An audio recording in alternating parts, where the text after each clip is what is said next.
Hello, everybody. Thanks for joining our afternoon session here with some of our advisory council members. We're very excited and lucky to have these guys join us today to give us some insights to students like myself. This session is titled Fighting the Fatigue, Staying Engaged and Inspired During a Pandemic. This is pretty timely discussion as we're probably at the halfway point in this semester. Some of us are seniors like myself, looking at the light at the end of the tunnel, juniors, sophomore, freshmen, thinking about the fall semester, hoping it to not be on Zoom because we're tired of staring at screens all the time. It's hard to stay engaged, may lose motivation, inspiration, definitely getting that burnt out feeling sometimes. So my name is Bobby Ballock. I'm a senior at the College of Charleston. I'm a communication major with a sociology minor. And I'm also a leader in the Outdoors Club. And joining us today are three members of the Advisory Council, Keith Lindenberg, Mary Garrett, and Jim Hickey, and I'll give a little quick introduction for them. Keith is partner at Brodeur Partners, driving business development efforts for the firm while leading two of Brodeur's largest accounts. Keith has more than 25 years of experience with creating and executing high-impact strategic leadership campaigns for many of the world's best-known brands like MasterCard, Samsung, to name a couple. Keith has also been the global account manager for the agency's largest account, IBM. Before returning to Brodeur, he was the executive vice president of Edelman, the world's largest PR firm. Secondly, we have Ms. Mary Garrett, and she is the president of Empower Coaching and Consulting, which focuses on developing executive leaders and helping organizations align brand and culture. Mary was most recently the chief marketing officer at Global Markets for IBM. She's an active mentor in Women in America, a developmental group aimed at advancing promising professional women. She's also the past chair of the American Marketing Association Board, and she's worked globally in markets in Europe, Asia, and Africa. Thirdly is Mr. Jim Hickey, a veteran of 48 years as a radio and TV journalist. 32 of those years were spent with ABC News. He has reported extensively on the war on terrorism and was the anchor chair for ABC News Radio's special coverage of the terrorist attacks on September 11th in 2001. Jim has literally traveled around the world covering news events from apartheid in South Africa to the fall of the Soviet Union to the death of Princess Diana. If something major happened in the world, I'm sure Jim has covered it. Audience, needless to say, we are in some great company and great hands to go forward with this session. So if you have any questions, go ahead and drop them in the chat feature box. We'll get to them in the latter part of this presentation. Council members, did I leave anything out about yourself that you want to add? No, you did a great job, Bobby. Okay, perfect. So first, I'll just allow you guys to briefly respond to the topic of fighting the fatigue. Feel free to talk about whatever you'd like, staying inspired, pushing through, trying to re-engage with your interests and stuff. So if one of you would like to go first, that'd be great. Any choices, guys? Anybody want to go? Mary, why don't you go? Because I know you've been juggling Zoom meetings today and yesterday like crazy, and I think that's the best way to start. You've just been inundated with Zoom meetings. Yeah, I was just telling these guys before we got together that the last 2 days I was on a board meeting for a company that it's a medical technology company, and we were on from 9 in the morning till 3. Not like literally we had 15-minute breaks 2 or 3 times during the day, and that was it. 2 days running. So I'm like a little Zoom bleary-eyed. But I thought we were saying to Jen, this is kind of funny. We're doing Zoom fatigue, the second to last meeting of the day, which is kind of ironic, but hey, now you can experience it. One of the things I wanted to mention is I just saw this great article that was in the journal 2 days ago, and it talked about how introverts and extroverts react differently to video conferencing. So I'll summarize that, and then I'll leave it to Jim and Keith to talk about the other things that we can be doing. I just thought this was an interesting perspective. And it does impact introverts and extroverts differently. They say, and in the end, it may be harder on extroverts because they like to have a lot of social stimulation, and it really doesn't happen when you're on Zoom. And they said, the thing that extroverts tried to do was setting up virtual happy hours, thinking that that would be a way to get stimulation and socialization. And they find that that really didn't work. It's kind of not quite as fulfilling as actually having that stimulation in person. What extroverts are good at is reading body movements and social and cues, physical cues when you're speaking with someone. They're very good about processing that in the moment. And you don't have that when you're on, I see thumbs up over there. You don't have that when you are in a Zoom call. You really can't read the body language because it's mainly talking heads. So that's a real miss for them. And then also the structure where your conversation can be muted is very frustrating for an extrovert, because they're usually the ones that are trying to get more talk time in, and that's something that they feel is limiting. So the things that they mentioned, you said to try to correct for that. If you are an extrovert, they say make the calls more immersive, larger screens, more audio, listen to music while you're listening to a video conference, try different backgrounds, have larger groups that might make you feel more stimulation. They said also breaking up the day. Now, I think this would work for anybody, breaking up the day and don't just do Zoom all day. But let's go to introverts first. Here they said portion control. If you're an introvert, they said it can be comforting to work in the Zoom environment, because they say it's more controlled and it's something that you don't have to have the water cooler conversation with many introverts you're not comfortable with. That creates quite an anxiety for them. They are very hard on themselves. They critique their performance, and they feel like when there's a big group with all these boxes looking at them, they feel they're being judged or critiqued, and that's very uncomfortable. And even dating, they said in social situations, introverts prefer video dating because it doesn't have as much pressure as the in-person. It's almost practice for your in-person conversation. I think they said try to do smaller groups if you can with your introvert, and also look at using, instead of doing everything on Zoom, maybe go to a phone call for smaller ones or one-on-one, and that will take some of that pressure off you. They like the chat feature where you can raise your hand and be called on instead of just trying to fight for talk time. So let me stop there. I just thought that was an interesting way to think about it with extroverts and introverts. And I'm sure Jim and Keith have some really great practical advice for how to deal with Zoom fatigue. If I could, maybe I'll jump in, because I actually, Mary, want to build off of one of the comments you made about phone calls. So, as a PR agency person, obviously, our business is all about client satisfaction, right? And working with our clients. So we have, out of my accounts, we have each client has a very different kind of two ends of the spectrum point of view around Zoom. And I have one client who she just does not like to do Zoom calls. And she's let us, she let us know about that early on. She is a multitasker. I mean, she's triple tasking at times. So she doesn't want to be on the camera, and she's juggling a bunch of other things. So we kind of listen to her. So back to your example, we do phone calls with her. And so that's one way that, as on the agency side, to kind of reduce fatigue for us, for the account teams. Yeah. You're on Zoom all day long, and the ability to then just kind of do a phone call is a good thing for the team, but also for her, because we follow her lead. On the other end of the spectrum is another client of mine who loves to be on video. And it probably comes from, back when he was putting himself through college. He was an entertainer. He made money on the side. So he likes an audience, right?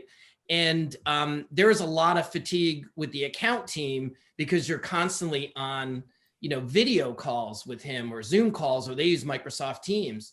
And so what we ended up doing was, and one of the things he loves to do is a monthly happy hour, like you mentioned, kind of getting together. And we did a couple. The team was kind of like, oh my gosh, these are like painful, and do we have to continue to do them? And of course, they're the client, we have to do it. But what we did is we changed it. So every month we have a different theme. So it started off with like, pick your favorite record album and explain why, or then it went into movies, and the last one we just had was board games, and it's become something where you then learn about other people, and now folks look forward to it because it's just this sort of injection of fun into it, and even though it's a work related Zoom call, we're having a lot of fun. So that's just kind of, two examples to kind of explain how two of my clients approach the whole Zoom fatigue situation. I was thinking back during when I'm retired, by the way, from broadcasting. I retired in 2012. And when I was active at ABC News, there was no such thing as Zoom or any kind of online presence like this. There was no such thing, hardly any such thing as the internet. So this is a development since I was active, and it would have been nice had we had this technology back in the 90s and the 80s. But here's something I'm noticing about Zoom technology. And when I'm saying Zoom technology, I don't mean just Zoom. I mean all the other virtual online software that exists, whether it's FaceTime or Zoom or anything else, where you can communicate like this. The technology is getting better and better every day. If you've watched television news lately, you will probably notice that there are a lot of interviews now done via Zoom or via this virtual reality, because it's much easier to do that now, especially in time of COVID. Reporters don't have to travel great distances to get the interview that they need now. They can simply do what we're doing today. And that's got two advantages and disadvantages to that. The advantages of what I just said, of course, you don't have to travel, and that saves a lot of time and a lot of money in getting the interview you want. The disadvantage is you lose the personal interaction. It's something Mary already referred to, body language and things of that nature. A lot can be discerned from somebody you're interviewing with by the way they react to your questions. It's kind of hard to really see an accurate reaction when you're looking at a Zoom picture. Something else I've noticed too in talking to students, if we talk about Zoom fatigue, it's happened to me, even though I do not have to suffer 5-hour Zoom conferences. I'm fortunate in being in retirement. I don't have to go through that. But even in the short conversations, it's easy to be distracted when you're having these conversations. It's something I call the squirrel syndrome. If you have a dog, you know that dogs like to play, and all of a sudden, squirrel, and they're off doing something else. Well, it's very easy to be sitting here listening to someone drone on and on in a Zoom conference and look over and go, oh my, look at this paperweight. Isn't that interesting? Oh, what were you saying? I lost track of what you're saying, because we can be distracted on a Zoom call as a result of Zoom fatigue. You guys, students, I know, you know what Zoom fatigue is because you've gone through it in the past year with your classes and attending classes by Zoom, being lectured through Zoom, and you lose the interpersonal touch. We were talking about that earlier this morning in our earlier sessions, how what you've lost is that 10 minutes before class time or after class time where you can sit and just chat with the professor one-to-one, talk about things that you can't or didn't get to in class. And I know that's a problem. And it's unfortunately something that I think is going to be around for a long time, because I think Zoom is here to stay, whether COVID is here or not. I think we have found a new way to communicate, and this is not going to go away. Do you, Mary, do you agree? I do, Jim. And one thing I would say that I found that was positive in some of my more, kind of the work calls that I do, you do get to see a more human side of people, when you see what's in their house, just where they're sitting behind, or if the kid goes running through, or, the dog is in the room, or, kind of sitting on their lap. It makes us all less kind of, the cookie cutter kind of person at work. It really brings out a little bit more personality. And I think both employees and managers have enjoyed that kind of humanizing of people. So I think that was one of the pluses out of this. But I think all the other things you said, Jim, I completely agree with. Bobby, I'd be interested in hearing from some of the students in this chat or in this session how they feel their interaction with professors has been over the past year. Like I said, I've talked to a couple of folks who have expressed to me frustration over the lack of connection simply because of this distance and the separation. I just wonder how some of the other students feel about it. Yeah, definitely. So if you guys want, anybody in the audience can either direct message Jim or just post generally how they feel about that. And Jim, if you want, can take a look at that. I appreciate you guys giving us a little overview on introversion, extroversion with different nonverbal communications as well. And Jim mentioned stuff about easily distractions and stuff like that. And I think being on Zoom, a lot of us can relate to that. It's coming up upon the year mark where we all started doing this. And I might take a question or two from the chat here. Courtney asks, first of all, thank you guys for being here. And what are your major sources of inspiration outside of your work? And maybe I would even add on to that, what do you find yourself doing to de-stress and maybe refocus your attention? I'm playing bass guitar in a rock band. Of course. What are you doing? Playing bass guitar in a rock band. Okay.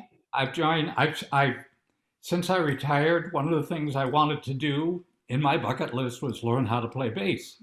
So I've learned. I've taught myself and I've taken some lessons. And I've joined a few other guys who are of my age here in Mount Pleasant. I live in Mount Pleasant, by the way. I'm just across the river from most of you guys. And we've gotten together and we're all of the same age, of a certain age, if you know what I'm talking about. So we call ourselves 40 Years Too Late. And we play 70s music, Fleetwood Mac, that kind of stuff. Having a lot of fun. That's how I de-stress.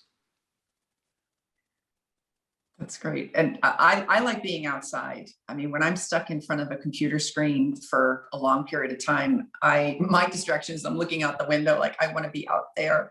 So as soon as I get a break, even if it's only 15 minutes, I will generally just go outside, take a walk. When I have more time, get on my bicycle. I like to be active and outside. So that's kind of that's my inspiration and my stress reliever. So that's what I end up doing. Keith, what are you doing? I do pretty much the same thing. I don't know if you can see behind me. She's on the pillow sleeping. That's one of two dogs.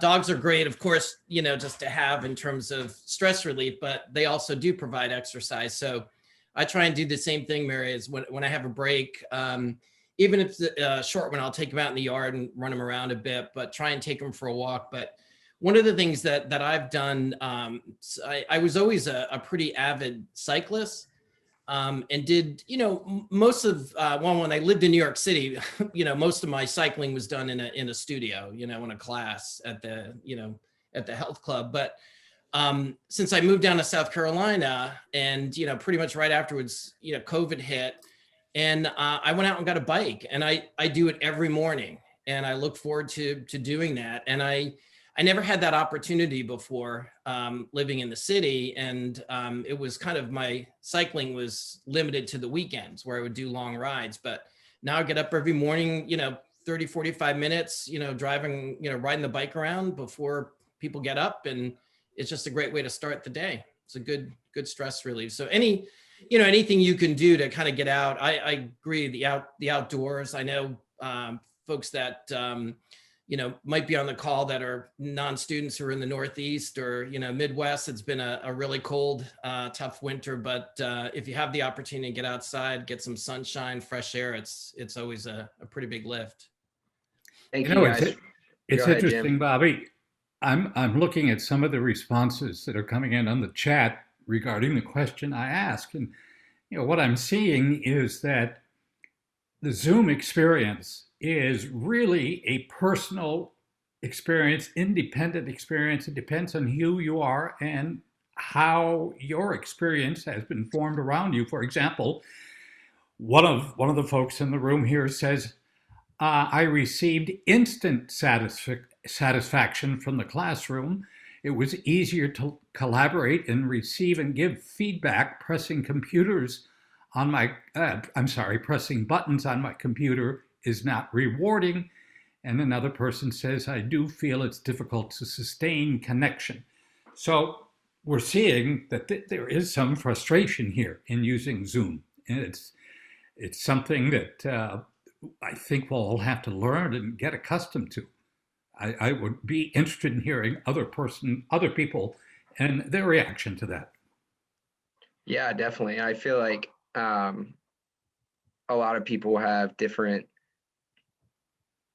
or similar experiences, I should say, about having that in-person connection in the room. And I know I, for one, like in chatting with my teachers before and after, and now you have to set up separate, even more Zoom meetings with them to talk and go to their office hours and stuff like that. But you guys seem to all recommend trying to find some space for yourself and find something you enjoy before you go and sit down in front of a screen, or for Jim, go shred some bass in the guitar in the band. I wanted to ask another question that I had.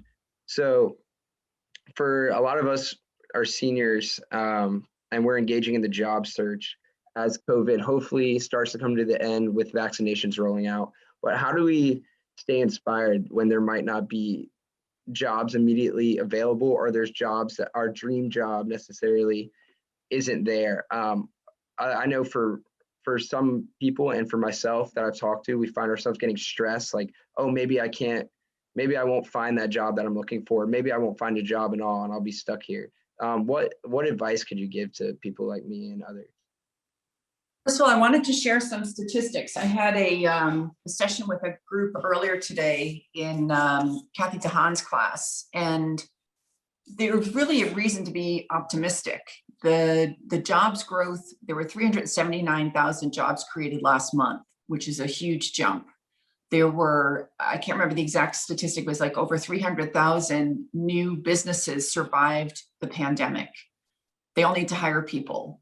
The gross domestic product is anticipated to be at its highest level in years after we get through this side of the pandemic. So my advice would be, I think there's a very bright road ahead. It doesn't feel like that right now because you've been in this for so long. But I think in a couple of months, things are going to be much more positive. And look, it may take a little longer to find that job that you want, but you're going to get a job.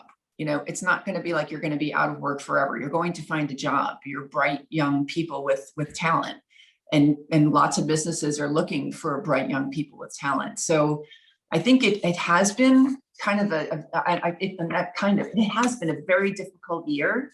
It's been a hard year to be a student, but I think the world you're going to be entering, if you're graduating in May, I think is going to be a really positive trajectory from graduation forward. So I think there's some reason to be hopeful. I think we're all struggling with this, not only Zoom, but all aspects of life, self-isolation, wearing of masks, quarantining. I mean, COVID has changed our behavior so much that it is sometimes difficult to figure out what we're going to do from day to day. And that includes, how do we communicate effectively through this technology? And we're all learning. Every day gets easier, I hope, I think. And is it Olivia? Olivia points out, if I may, Olivia, her comment was, I think comparing first semester to this current semester, I've noticed countless improvements in terms of connection and engagement between professors and students, which is extremely uplifting. So what that tells me is that when we first began this, everybody was in the same boat. We didn't know, it was a brave new world. We didn't know how to handle it, but we're learning, and we're learning to become more and more effective. I think that's what that answer tells me. Do you agree? Yeah, thank you, Jim. And Keith, did you want to add on to that? Yeah, I just was going to circle back to, you know, a job search and in this market, and this is really a simple, simple advice. but it's the best advice that I can give is not to get frustrated. It is so easy to get frustrated. It is a very difficult time. It is one of the most difficult times. Actually, last year, graduation, when my daughter graduated, really, really difficult, but you have to stick with it. You can't get frustrated. I think one of the best things you can do is what this group is doing, and continue to do it, is networking. It's just network. You never know where the opportunity is going to come from. I'm with Mary. Everything I read about the economy is it's not going to slowly take off. It's going to be a rocket, return, and you want to be part of it. You want to get out in front of it and look for those opportunities, and you create those opportunities, I believe, by networking. I'm a huge believer in networking. The other thing I'll add, we talk about Zoom, we're talking about fatigue. There is one thing too that I've read about and that I'm seeing, and that is, because we're not traveling, we, the people, kind of folks in business, we're home. We have more time. We're busy, but we have more time. So if a student reaches out and says, can I do a 30-minute call with you? I look at my calendar, I can find a 30-minute window a lot sooner than I used to pre-COVID, because I was traveling, I was on the road, I was here, I was there, I had meetings. So again, it just gets back to networking. Stick with it, do your networking, ask for a couple other contacts. If you do have a chance to talk to somebody, do you know 2 or 3 other people I should reach out to, and expand that network, and things will open up. And when they do, I think everybody will be in good shape. I think that's really great advice, Keith. What I would suggest on networking too, when you write to somebody and ask for 30 minutes, be specific about what you want to talk about. Have a reason for the call. Don't just say, hey, can we just talk? Because busy people are not going to respond well to that. Yep. You say, look, would you mind looking at my resume, and I've got an article for LinkedIn. Could we talk about it? I'll send it to you in advance, and then we can go through it. Things like that. I think people will make time for you, but don't just chat to chat. Have a purpose for your networking. And I agree. Networking is hugely important. And if you look, you've got 3 people now, 3 new people in your network right now: Keith, Mary, and myself. Consider us part of your network. That's why we are members of the Advisory Council. We are here to support students, to help you in your career decisions and as you progress. So think of us as part of your network now. Mm-hmm. Guys, thank you so much. I really appreciate the thoughtful responses, and that was very reassuring for me as a senior, and I'm sure plenty of other students in the chat. Unfortunately, we don't have enough time to really take any more questions. There were some questions I couldn't get to, and some questions specifically about broadcasting. So Jim, I'm sure you'd be able to reach out to you, and then thank you guys for being available to do this session. And if you guys have any closing remarks or want to say anything, feel free to. I just wanted to say, and you've partially answered it's not a question, you partially addressed my comment. I know there have been a couple of questions about broadcasting, how to get started, how to get involved in the career. And we don't have time to do that here, but please feel free to email me, message me. You can get the information from the department, how to contact me. I'm local, I live here. I'll even meet you for coffee if you want to at some point to talk about broadcasting or any other career stuff you want to talk about. Please feel free to contact me. Sounds good. Bobby, thanks for doing a good job emceeing. Yeah, thank you. I appreciate it. All right, take care, everyone. Great job, Bobby. Thanks, everybody. Thank you. I appreciate it. Thank you, Take care. everyone. Everybody take care.